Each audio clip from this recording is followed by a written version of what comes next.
Mateusz Gamrot versus Rafael Dos Anjos, and both these guys are capable of winning this fight. Mateusz is at the point now where he's getting heavy hitters every time he fights, right? He's got a solid record, and as he pushes the limit up the ladder, it's going to get tougher and tougher, because we know the lightweight division, regardless, you could be 20-1 and might lose your next fight. I mean, that's just how good this division is. So let's jump right into it. This is Mateusz Gamrot versus Rafael Dos Anjos. In the lightweight division, one of the best divisions, if not the best division in the UFC. You got two heavy hitters in Mateusz Gamrot, 23-2, taking on RDA, Rafael Dos Anjos, who comes in at 32-15. Now Gamrot, 2 inches taller at 5'10". He's 33, RDA is 39. Gamrot, 1 inch reach advantage, 71-70, very close. Both guys fight left-handed. I like that. Gamrot, just 3 significant strikes per minute, but RDA, just 3.5 per minute. So takedown game is going to be important here. Gamrot lands like a takedown and a half every single round.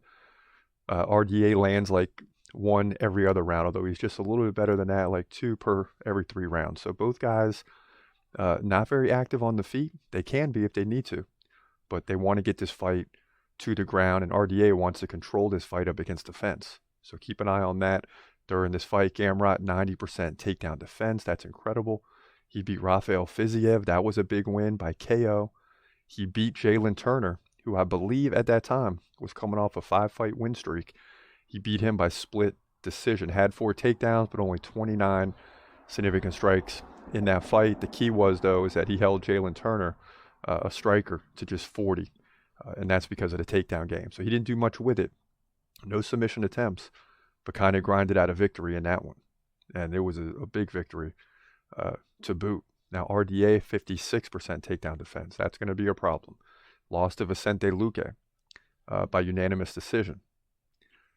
Vicente had 8 takedowns on RDA. That's incredible.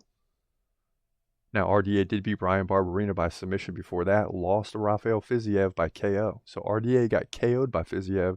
Gamrot KO'd Fiziev. So that ought to tell you here how I'm looking at my prediction. I'm already liking Gamrot to win this fight, although RDA is always a tough test. But when you look at the common opponent, that even solidifies your thinking even more to say, hey, Mateusz Gamrot should win this fight. We should be rooting for him to win this fight. He's only 33, still right in that prime window. RDA is headed towards 40. So, you know, as a fight fan, you should want Gamrot to win. But even not looking at it that way, just at the numbers and who should win, Mateusz Gamrot should win this fight, in my opinion, both on the feet and on the ground, in dominating fashion to move to 24-2. Here, lightweight division, UFC 299. Yeah, and I say you should root for Mateusz Gamrot because he has a future and RDA doesn't, right? RDA is kind of like, it is what it is at this point in his career. Nothing against him. He's a really good fighter and very capable of winning this fight. But Mateusz Gamrot can only strengthen the division with a win here. And I believe he wins anyway, but I'd be rooting for him even if I went with RDA. So it'd be a conflict of interest. But Mateusz Gamrot is the real deal. His record is impeccable. Very few losses and a lot of wins. That's what you like. He's gon' fight, wait, he's gon' fight, wait. Hold your breath till the end of the night. Last fighter call, UFC at its height. Yeah. Bringing that thunder with all his might. Saying, step up, wanna fight? Hold up, think twice. Gladiator, assassin, reckless, no abandon. Walk through that cage, he'll leave your ass stranded. Wake up, hey, where you at? Hey, got hit in the head with a baseball bat.